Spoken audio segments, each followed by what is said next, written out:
Яңалыклар чыгарылыш үз эшен башлап җибәрде. Студияда Алина Хисматуллина, исәнмесез? Йорт янына инвалид машинасы өчен дип куелган махсус билге урнаштырганнар. 18-42 йортында яшәүчеләр бу хәл белән килешми. Урынга Лесенханова чыкты. 42-07 йортында яшәүчеләр аркадан суыга дип зарлана. Моның сәбәбе нидә? Мәрьям Файрушина ачыклады. Сулыклар быздан арчыла. Гадәттән тыш хәлләрне булдырмау төп бурыч.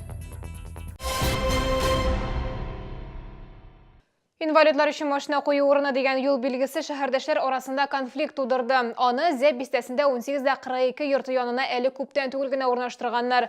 Бу шушы ук йортта яшәүче икенче төркем инвалид гаризасы буенча эшләнгән. Тик күпләр әлеге үзгәреш белән килешми. Шәһәрдәшләр фикеренчә, билге дөрес урында урнаштырылмаган. Урынга Лесенханова чыкты. 18-42 йорты ишек алдында машина кую урыннары җитми. Бу башка бик күп йортлар проблемасы белән охшаш. Автомобильләрне куяр урын юк ди йортта яшәүчеләр. Инвалидлар өчен парковка билгесен урнаштыргач, проблема тагын да кискенләшкән. Йортта яшәүчеләр билгене законсыз урнаштырдылар дигән фикердә. Разъезд. Парковочное место түгел ул. Монда менә знак куйдылар. Как будто бы монда инвалид. Безнең думда инвалидлар күп яшәделәр әйме? Берәү дә куймады андый знак. Куйганы булмады. Парковка билгесен шушы ук йортта яшәүче икенче төркем инвалид Василий Луканин гаризасы буенча идарә итү компаниясе урнаштырган. Җитди юл һәлакәтеннән соң аяклар йөрми дип сөйләде ул безгә телефон аша. Билгене урнаштыру өчен тиешле документларның барысын да җыйган. То, что правильно, я не знаю. Устанавливал ведь устанавливал. Я ведь впервые с этим столкнулся. Как его правильно установить? Ну, сказали бы, как установить. Установили бы так. Я там даже ни к чему не прикасался. Приехали специалисты, они его установили. Жилком сервис идарә итү компаниясендә белдерүләренчә, билгене закон нигезендә урнаштырганнар. Йорт янында 10% күләмендә инвалидларга парковка өчен урын бирү тиеш. Моның өчен йортта яшәүчеләрдән рөхсәт кирәкми. Только по получению всех документов мы принимаем решение об установке подобного знака. Хотелось бы просто посоветовать попробовать поставить себя на место того человека, который в большей степени нуждается в нашей поддержке общества, поддержке организаций, в том числе и обслуживающих организаций, и, конечно, поддержке каждого. Менә бу билге янына әлеге машинаны куярга ярамый. Инспекторлар әйтүенчә, моның өчен 5000 сум штраф каралган. Автомобильне штраф стоянкага алып китүләре дә бик мөмкин. Шулай да парковка билгесен урнаштыруда хаталар бар диделәр безгә ЮХИДИ идарәсендә. Беренчедән ул юлга карап торырга тиеш, икенчедән разметкалар кирәк. Инспекторлар йортта яшәүчеләргә кимчелекләр төзәтелсен өчен рәсми хат белән идарә итү компаниясенә мөрәҗәгать итәргә киңәш итте. Лесенханова, Ленар Султанов, Яңалыклар. Түбәдән ага күп тапкыр су басу очраклары да булган. Шәһәрдәшләр 42-07 йортындагы арка һәм җәяүлеләр зонасы торышыннан канәгать түгел. Аларның сүзләренә караганда, бу җәяүлеләргә һәм йортта булган оешма хуҗаларына да уңайсызлыклар китерә. Теманы Мәрьям Файрушина дәвам итә. 4207 адресы буенча урнашкан күп катлы йортның нигезендә тимер бетон баганалар тора. Әлеге йортта арка һәм җәяүлеләр зонасы каралган. Беренче катында төрле оешмалар урнашкан. Аларның берсе күптән түгел суга батты. Хезмәткәрләргә үз милкен һәм җиһазларын саклап калу өчен дистәләгән чиләк су түгәргә туры килгән. Йортта яшәүчеләр дә уңайсызлыклар кичерә. Менә монда сулар ага. Ага гел часто күрәм. Аканны. Үткәндә дә менә монда гел су була инде һәр вакыт. Подвалда металл торбалар булганда мондый проблема юк иде ди 42-нче комплекс җирле үзидарә рәисе. Ремонт вакытында урнаштырылган сыйфатсыз торбалар аркасында интегәбез дигән фикердә ул. Сейчас трубы пластиковые, это качество плохое, они рвут то и дело. В результате страдают вот это, как говорится, собственники вот нежилых помещений, встроенных в наш дом. И, естественно, страдаем мы, так как уходят это наши деньги. Хезмәт күрсәтүче оешмада бу проблема турында беләләрме һәм нинди чаралар күрәчәкләр, бу әлегә билгеле түгел. Паритет идарә итү компаниясына көн дәвамында шалтырату нәтиҗә бирмәде. Мәрьям Файрушина, Фәнис Ихсанов, Яңалыклар. Кыюлар ашы хәлдә шәһәрдәшләр Чаллы-ТВның кайнар элемтә телефонына бу хакта зарларын калдыруны дәвам итә. Узган тәүлектә генә дә 2 шундый хәбәр кабул ителде. Лилия Гатина сюжеты. Яр буе шәһәр халкының ял итү өчен иң яраткан урыннары булып санала. Әлегә кеше күп түгел, кар эригенә башлады. Һава торышы җылыту белән кешеләр күп ял итәчәк, димәк, теләсә кайсы вакытта биредә фаҗига булырга мөмкин. Чөнки яр буенда ачык кыю бар. Бу хакта күпләр белми. Ул шәһәр пляжы территориясендә урнашкан, көн яктысында аны күреп була, әмма караңгы төшкәч ул күзгә чалынмый. Очень опасно. Тут детишки в основном бегают по берегу. Они могут провалиться. Дети очень опасные существа, так скажем. Под ноги часто не смотрят. Например, как сейчас мой сын под ноги не смотрит. Также в люки может любой ребенок упасть.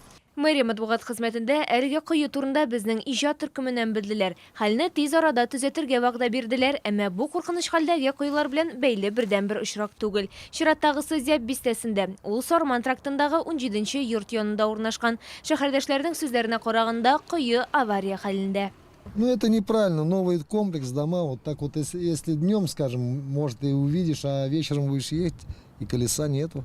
Проблемалы урынга безнең белән бер үк вакытта комсомол идарә итү компаниясе директоры да килде. Данный провал колодца образовался в процессе эксплуатации в зимний период. Застройщику обращение написали.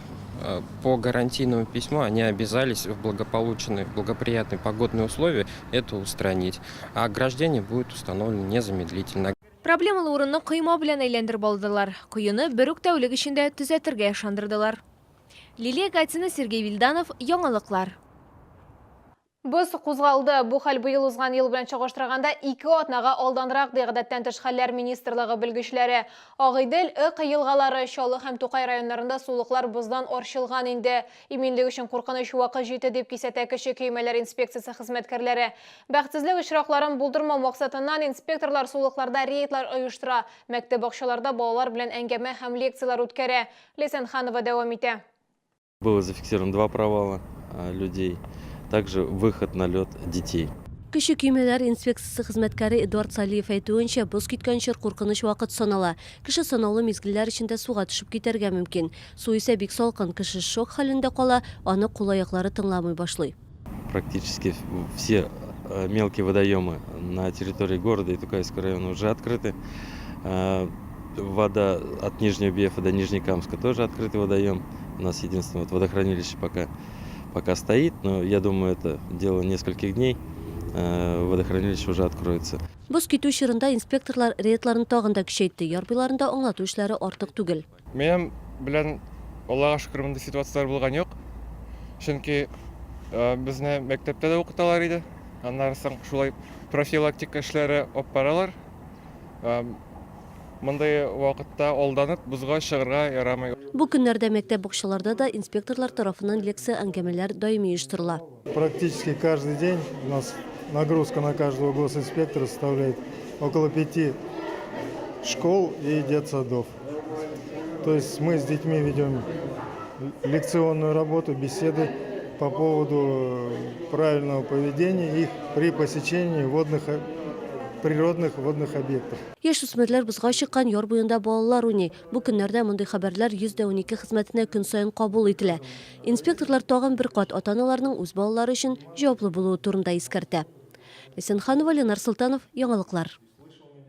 Быйыл Тукай премиясына 13 кеше һәм 3 иҗат төркеме дәгъва итә, мәртәбәле бүләк халык мәхәббәтен яулаган әдәбият һәм сәнгать әсәрләре өчен бирелә. Аның күләме 500 мең сум, исемлектә чаллы кешеләр дә бар. Рәссам Мадияр Хаҗиев 25 картинасы белән катнаша. Аларда татар хатын-кызлары сурәтләнгән. Кандидатлар арасына яшь режиссер Туфан Имаметдинов та кергән. Узган ел Казанда аның Әлиф хореографик спектакле уңыш казанган иде. Безнең төркемгә инде хореограф Марсель Нуриев, композитор Эльмир Низамов, биюче Нурбек Батулла һәм менә мин режиссер. Без дүртебез инде 4 кеше һәм безне Тукай премиясына Татар яшьләр форумы тәкъдим итте. Бу сезгә ишкәсе соңгы мәгълүматы иде. Мин Алина Хисматуллина сезнең белән сау булашам. Игътибарыгыз өчен рәхмәт.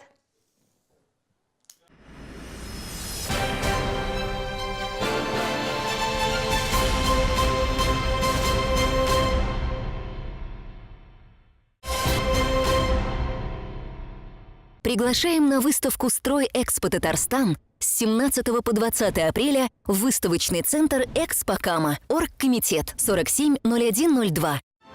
Гастроли Димитровградского драматического театра. 19 апреля. ДК «КамАЗ». 19:00. Анна Каренина. Легендарная история любви.